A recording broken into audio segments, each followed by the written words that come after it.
Right, let's look at multiple choice questions from November 2023. Remember to pause the video, give your own answer, and continue to check if your answer is correct. 1.1. A girl is standing on a floor and pushes against the wall. Which of the following statements is the correct action-reaction pair of forces? A. The force exerted by the girl on the wall, the reaction being the force exerted by the floor on the girl. No, that's incorrect. B. The force exerted by the girl on the wall, the force exerted by the wall on the girl. Now, that is action-reaction. Wall on girl, girl on wall. Girl on wall, wall on girl. So see there, saying a girl on floor, and then reaction is wall on girl. So no. D is saying floor on the wall and wall on the floor there. But although that sounds like a correct action reaction, but it's not about the girl. It's supposed to be about the girl, and the correct answer there is the force exerted by the girl on the wall, and the reaction being the force exerted by the wall on the girl. Okay. 1.2. In the verification of Newton's second law of motion, the graphs of force versus acceleration for two objects A and B were obtained as shown in the diagram below. Refer to the gradients of the graphs and choose a statement that is true from the following. A true statement. Let's see. Now, when we have a net force versus acceleration, the object there, and then here are two graphs. Here's A and B. Now, in the case whereby we have net force on the y-axis and acceleration on the x-axis, the object with the greater acceleration, or we can say that the gradient directly represents the mass. The gradient is the mass. So A has a greater mass because it has a greater gradient. It's steeper. You see the graph is steeper. It has a greater gradient, therefore it has a greater mass. Or you can say, for the same force, you can see that B has a greater acceleration. And you can remember that the relationship between acceleration and mass is inversely proportional. So the one that accelerates a lot there, this one B, it accelerates a lot for a same amount of force. You can see if you just pick any point of force here, you see that B has a greater acceleration there. It's tilting towards the acceleration axis more than A. That means it's lighter there. But if you're going to analyze it in terms of gradients, you're going to say that that the gradient, in this case, the gradient directly represents the mass. So the greater the gradient, the greater the mass. So in this case, that means A is heavier than B there. But now consider the opposite case, whereby now, if now our graph was like this, whereby the acceleration was on the y and the force was on the x there, it means this will be the opposite there. In this case, the gradient is the inverse of mass. The one with a greater gradient will have a smaller mass there. The one with the greater gradient will have a smaller mass. So the first thing that you check when it comes to this question is, are we having the net force on the y-axis or the acceleration on the x on the y-axis there, or is it the other way around there? Whereby in this case here, it means that the one with the lower gradient, will be the heavier one. As you can see, if you pick any point of force there, you can see that this one over here with a greater gradient has a greater acceleration, telling you that it's lighter than this one. It's lighter than this one there. So, but in terms of gradient, if you have acceleration on the y-axis, it means that the gradient represents the inverse of mass. And if it represents the inverse of mass, then the one with the greater gradient, the one that is steeper, it is the lighter one. The one with a gentle gradient there, that is not steep with a lower gradient, it is the heavier one there. So these are the two situations when it comes to this graph there. So the one that we're having is this one, whereby the gradient represents the mass directly. So let's see what we have here. So it says then the mass of object A is smaller than that of object B. The mass of A is smaller. No, it's incorrect. We said that the gradient directly represents the mass, so therefore A has a greater gradient and therefore has a greater mass. So A is heavier. B, the mass of B, let's see there, the mass of B is smaller than that of A. Now this is correct. This is correct. B is having a smaller mass. As you can see, that has a smaller gradient. Remember, in this case of a graph, the gradient represents the mass there. So B with a smaller gradient has a smaller mass. So C says both objects A and B have equal masses. That's definitely incorrect. And then D says the gradient of the graph is independent of the mass of an object. Now that is completely incorrect there. As you have already said, that the gradient can represent the mass, or if you exchange the axes there, then the gradient will represent the inverse of mass. So now D is incorrect, and the correct answer is B.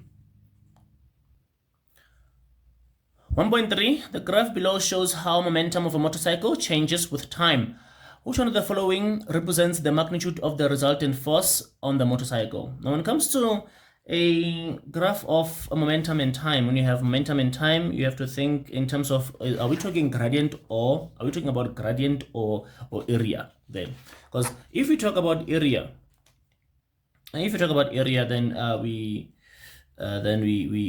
talk about product. But if you talk about gradient, you talk about a ratio here. But let's look at what the gradient of this. Remember, the first thing to remember is that the gradient is change in y over change in x there. That's a gradient here. But in this case, what is represented here? What is represented here is on the y-axis will be change in momentum, over on the x-axis we have change in time. Now we have to ask ourselves, what is change in momentum over change in time? This is net force there. According to Newton's second law, in terms of momentum, the net force is equal to the rate of change in momentum then. The rate of change in momentum. So we have the rate of change in momentum then. So now let's see. It would mean that we can take say 2 points.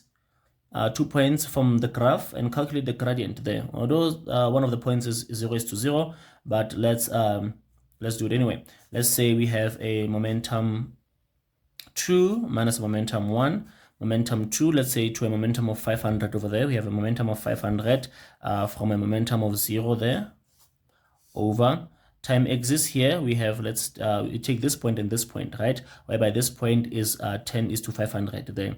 So now oh, forgot over here, this is time over here will be time 2 minus time 1 there.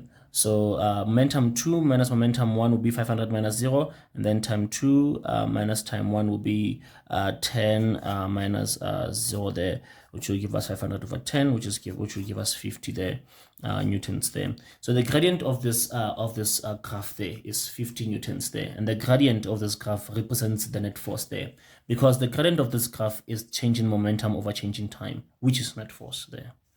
Okay. 1.4, choose the correct answer. Both work and energy have magnitude, direction, and SI unit. No, both work and energy do not have direction, so A is incorrect. B, magnitude and SI unit only. Magnitude and SI unit only. Now that's correct. They have magnitude and SI unit. They have no direction. C says direction, no direction here. D says magnitude only and no SI unit. That's incorrect there. So the correct answer there is B. Magnitude and SI unit only. It does not have direction. They are scalar quantities. The fluid pressure at a given depth depends on the, let's start. We say that the liquid pressure depends on the density, the gravitational acceleration, and the depth. Okay, let's see. At a given depth. So let's see. So A says the total volume or mass of the liquid, no. B says density, yes, and the mass of the liquid, not mass, density. C, total volume of the liquid, no, and gravitational acceleration. Yes, gravitational acceleration is there with C. And then D says density, yes, of the liquid, and gravitational acceleration, yes. So D is the most correct answer here. Okay. 1.6, which one of the following statements defines strain of a material? The strain is the ratio. A, total length to the original length, no. Changing stress to the original stress, no. C, changing strength, and D, changing dimension to the original dimension. D is the correct answer. That's how we define strain. 1.7 says a light ray travels between two optical media, A and B. The optical density of medium A is higher than that of medium D. Very, very important to highlight that part.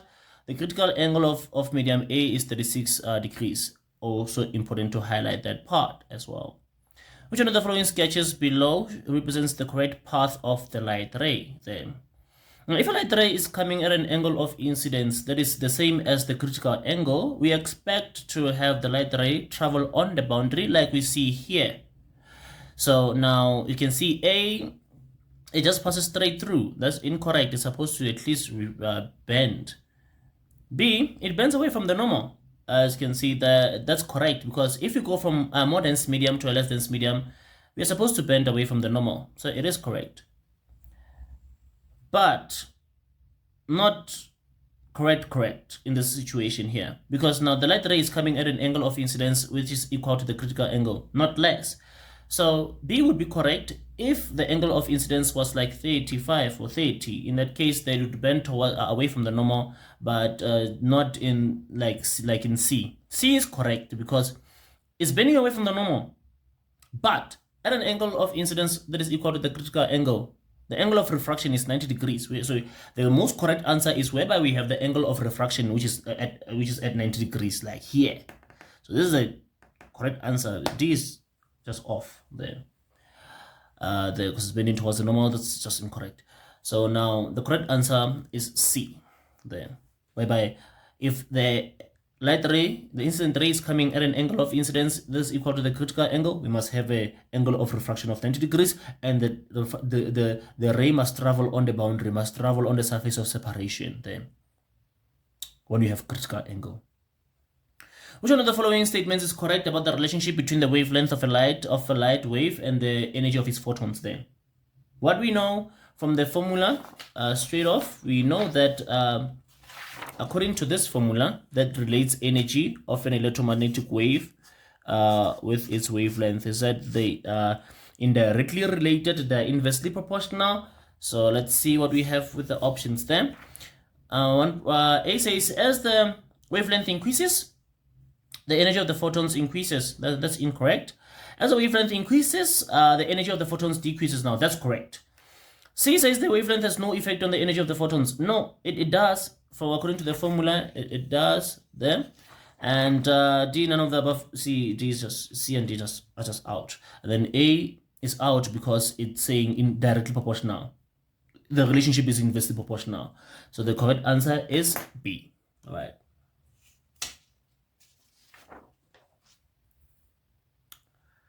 .9 says the SI unit for capacitance is a farad. There, straight up, it's a farad. No need to go anywhere beyond that. And 1.10 says a transformer that is defined as a device that is defined that is used to step up or step down voltage, and we look for that. And yeah, so A says converts electrical to mechanical energy. That's a motor. And then C says is used for storing electric charge. It's a capacitor. Used to measure voltage. D, that's a voltmeter. And the correct answer there is B, that is used to step up or step down voltage. Okay.